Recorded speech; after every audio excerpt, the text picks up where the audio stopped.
ਜਿਹੜਾ ਪਿਛਲੇ ਕੁਝ ਦਿਨਾਂ ਦੇ ਵਿੱਚ ਸਾਡੇ ਪੰਜਾਬ ਦੇ ਕਿਸਾਨ ਭਾਈਚਾਰੇ ਦੇ ਨਾਲ ਜੋ ਸਾਡੇ ਭਰਾ ਉਹਨਾਂ ਦੇ ਵਿੱਚ ਇੱਕ ਭਰਮ ਫੈਲਾਇਆ ਜਾ ਰਿਹਾ ਕੁਝ ਜਥੇਬੰਦੀਆਂ ਵੱਲੋਂ ਤੇ ਕੁਝ ਪੋਲੀਟੀਕਲ ਪਾਰਟੀਆਂ ਵੱਲੋਂ ਕਿ ਜਿਹੜੇ ਮੋਦੀ ਸਰਕਾਰ 3 ਆਰਡੀਨੈਂਸ ਲੈ ਕੇ ਆਈ ਹੈ ਕਿਸਾਨ ਵਿਰੋਧੀ ਆ। ਉਸ ਬਾਰੇ ਸਪਸ਼ਟੀਕਰਨ ਦੇਣ ਵਾਸਤੇ, ਕਿਉਂਕਿ ਅਜੇ ਤੱਕ ਜਿੰਨਾ ਵੀ ਸਾਡਾ ਕਿਸਾਨ ਭਾਈਚਾਰਾ ਸੜਕਾਂ ਦੇ ਵਿੱਚ ਕਿਸੇ ਨੇ ਵੀ ਇਹ ਆਰਡੀਨੈਂਸ ਪੜ੍ਹਿਆ ਨਹੀਂ। ਇੱਕ ਮੇਰੀ ਤੁਹਾਡੇ ਮਾਧਿਅਮ ਦੇ ਨਾਲ ਕਿਸਾਨ ਭਰਾਵਾਂ ਨੂੰ ਬੇਨਤੀ ਆ ਵੀ ਕਿਰਪਾ ਕਰਕੇ ਇੰਟਰਨੈਟ ਤੋਂ ਡਾਊਨਲੋਡ ਕਰਕੇ ਜਾਂ ਕਿਤੋਂ ਵੀ ਉਹਨਾਂ ਨੂੰ ਅਸੀਂ ਪੰਜਾਬੀ ਦੇ ਵਿੱਚ ਪ੍ਰੋਵਾਈਡ ਕਰਾਵਾਂਗੇ। ਜਿਹੜੇ ਕਾਨੂੰਨ ਬਣੇ ਆ ਉਹਨਾਂ ਨੂੰ ਇੱਕ ਵਾਰੀ ਪੜ੍ਹ ਤੇ ਲੈਣ, ਪੜ੍ਹ ਕੇ ਉਹਨਾਂ ਨੂੰ ਪਤਾ ਲੱਗ ਜਾਏਗਾ ਇਹ ਕਿਸਾਨ ਵਿਰੋਧੀ ਆ ਕਿ ਕਿਸਾਨ ਹਿਤੈਸ਼ੀ ਆ।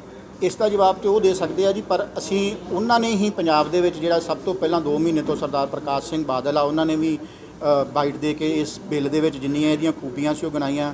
ਹਰਸਿਮਰਤ ਕੌਰ ਬਾਦਲ ਨੇ ਵੀ ਗਿਣਾਈਆਂ, ਸੁਖਬੀਰ ਬਾਦਲ ਨੇ ਵੀ ਗਿਣਾਈਆਂ। ਉਹਨਾਂ ਦੀ ਕੋਈ ਆਪਣੀ ਪੋਲੀਟੀਕਲ ਮਜਬੂਰੀ ਹੋ ਸਕਦੀ ਹੈ, ਪਰ ਪਹਿਲਾਂ ਉਹ ਵੀ ਇਹਦੇ ਹੱਕ ਦੇ ਵਿੱਚ ਸੀ। ਤੁਸੀਂ ਹੁਣ ਵੀ ਉਹਨਾਂ ਦੀਆਂ YouTube ਦੇ ਉੱਤੋਂ ਸਾਰੀਆਂ ਬਾਈਟ ਦੇਖ ਸਕਦੇ ਆ। ਉਹਨਾਂ ਨੇ ਕੱਲਾ ਕਲੌਜ਼ ਪੜ੍ਹ ਕੇ ਸੁਣਾਇਆ ਜਿਹੜਾ ਕਿਤੇ ਵੀ ਕਿਸਾਨ ਵਿਰੋਧੀ ਨਹੀਂ ਗਾ। ਸਭ ਤੋਂ ਪਹਿਲਾਂ ਤੇ ਪੰਜਾਬ ਦੇ ਵਿੱਚ ਜਿਹੜਾ ਕਿਸਾਨ ਆ ਉਸ ਨੂੰ ਆਪਣੀ ਫਸਲ ਵੇਚਣ ਦੀ ਆਜ਼ਾਦੀ, ਉਹ ਜਿੱਥੇ ਉਹਨੂੰ ਵੱਧ ਮੁੱਲ ਮਿਲ ਸਕਦਾ ਉੱਥੇ ਵੇਚ ਸਕਦਾ। ਦੂਸਰਾ ਜਿਹੜਾ ਇੱਕ ਭਰਮ ਫੈਲਾਇਆ ਜਾ ਰਿਹਾ MSP ਦਾ, ਵੀ MSP ਖਤਮ ਹੋ ਰਹੀ ਹੈ। MSP ਬਿਲਕੁਲ ਖਤਮ ਨਹੀਂ ਹੋ ਰਹੀ। ਜਿੰਨਾ ਚਿਰ ਭਾਰਤੀ ਜਨਤਾ ਪਾਰਟੀ ਦੀ ਕੇਂਦਰ ਦੇ ਵਿੱਚ ਸਰਕਾਰ ਆ, ਪ੍ਰਧਾਨ ਮੰਤਰੀ ਜੀ ਨੇ ਵਿਸ਼ਵਾਸਨ ਦਵਾਇਆ, ਸਾਡੇ ਖੇਤੀ ਮੰਤਰੀ ਜੀ ਨੇ ਵਿਸ਼ਵਾਸਨ ਦਵਾਇਆ, ਅੱਜ ਮੈਂ ਵੀ ਤੁਹਾਨੂੰ ਕਹਿੰਦਾ ਜਿੰਨਾ ਚਿਰ ਭਾਰਤੀ ਜਨਤਾ ਪਾਰਟੀ ਸਰਕਾਰ ਆ MSP ਖਤਮ ਨਹੀਂ ਹੋਏਗੀ। ਦੂਸਰਾ ਜਿਹੜਾ APMC ਐਕਟ ਆ ਜਿਹਦੇ ਵਿੱਚ ਆਪਾਂ ਮੰਡੀਕਰਨ ਕਹਿੰਦੇ, ਜਿਹੜੀਆਂ ਮੰਡੀਆਂ ਸੀ ਨਾ ਮੰਡੀ ਖਤਮ ਹੋਏਗੀ ਨਾ ਉੱਥੇ ਪ੍ਰੋਕੋਰਮੈਂਟ ਖਤਮ ਹੋਏਗੀ। ਇਸ ਐਕਟ ਦੇ ਵਿੱਚ ਇਹ ਪ੍ਰਾਵਧਾਨ ਦਿੱਤਾ ਗਿਆ ਵੀ ਜੇ ਕਿਸਾਨ ਨੂੰ ਜਿੱਥੇ ਵੱਧ ਰੇਟ ਮਿਲਦਾ ਉਹ ਆਪਣੀ ਫਸਲ ਵੇਚ ਸਕਦਾ। ਦੂਸਰਾ ਜਿਹੜੀ ਪਹਿਲਾਂ ਕੰਟਰੈਕਟ ਫਾਰਮਿੰਗ ਹੁੰਦੀ ਸੀ, ਚਾਹੇ ਉਹ ਰਾਣਾ ਸ਼ੂਗਰਸ ਕਰਾਉਂਦੇ ਸੀ, ਚਾਹੇ ਉਹ ਪੈਪਸੀ ਵਾਲੇ ਕਰਾਉਂਦੇ ਸੀ, ਉਹ ਕਿਸਾਨਾਂ ਦੇ ਨਾਲ ਕੰਟਰੈਕਟ ਫਾਰਮਿੰਗ ਕਰਕੇ ਬਾਅਦ ਦੇ ਵਿੱਚ ਜਦੋਂ ਫਸਲ ਆ ਜਾਂਦੀ ਸੀ ਉਹਨਾਂ ਨੂੰ ਖਰਾਬ ਕਰਦੇ ਸੀ। ਸਿਰਫ ਉਹਨਾਂ ਦੀ 25% ਫਸਲ ਲੈਂਦੇ ਸੀ, ਬਾਕੀ ਕਹਿ ਦਿੰਦੇ ਸੀ ਇਹਦੇ ਵਿੱਚ ਸ਼ੂਗਰ ਵੱਧਦਾ, ਇਹਦੀ ਕੁਆਲਿਟੀ ਵਧੀਆ ਨਹੀਂ। ਇਸ ਆਰਡੀਨੈਂਸ ਦੇ ਵਿੱਚ ਉਸ ਚੀਜ਼ ਨੂੰ ਇੱਕ ਕਾਨੂੰਨ ਦੀ ਸ਼ਕਲ ਦੇ ਦਿੱਤੀ ਆ ਤੇ ਉਹ ਕਾਨੂੰਨ ਜਿਹੜਾ ਐਗਰੀਮੈਂਟ ਆ ਉਹ ਵੀ ਇਸ ਕਾਨੂੰਨ ਦੇ ਵਿੱਚ ਹੀ ਬਣ ਕੇ ਆਏਗਾ। ਕੋਈ ਵੀ ਇੰਡਸਟਰੀਲਿਸਟ ਕੋਈ ਵੀ ਆਪਣੇ ਤੌਰ ਤੇ ਐਗਰੀਮੈਂਟ ਨਹੀਂ ਕਰ ਸਕਦਾ। ਇਸ ਐਗਰੀਮੈਂਟ ਦੇ ਤਹਿਤ ਉਹਨੂੰ ਜਿਹੜੀ ਜ਼ਿਮੀਂਦਾਰ ਦੀ ਫਸਲ ਆ ਪੂਰੀ ਦੀ ਪੂਰੀ ਚੁੱਕਣੀ ਪੈਗੀ ਤੇ 3 ਦਿਨ ਦੇ ਵਿੱਚ ਪੇਮੈਂਟ ਕਰਨੀ ਪੈਗੀ। ਉਸ ਆਰਡੀਨੈਂਸ ਕੀ ਹੈਗਾ, ਕੀ ਫਾਇਦਾ ਹੋਊਗਾ ਕਿਸਾਨ ਦੇ?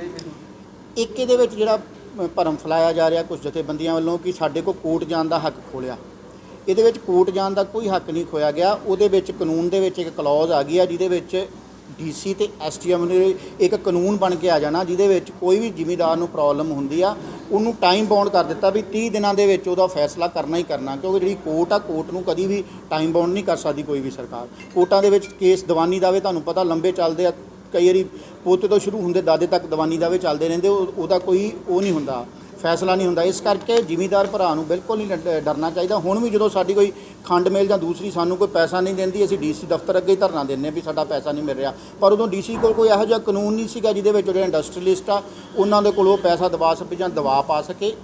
ਉਸੇ ਚੀਜ਼ ਨੂੰ ਸਟਰੋਂਗ ਕਰਨ ਲਈ ਮੋਦੀ ਸਾਹਿਬ ਇੱਕ ਕਾਨੂੰਨ ਲੈ ਕੇ ਆਏ ਆ ਜਿਹਦੇ ਵਿੱਚ ਕੋਈ ਵੀ ਇੰਡਸਟਰੀਲਿਸਟ ਆ, ਚਾਹੇ ਉਹ ਸ਼ੂਗਰ ਮਿੱਲ ਵਾਲਾ ਵਾ ਚਾਹੇ ਹੋਰ ਕੋਈ, ਉਹ ਜ਼ਿਮੀਂਦਾਰ ਦਾ ਜਿਹੜਾ ਪੈਸਾ ਨਹੀਂ ਹੜਪ ਸਕਦਾ।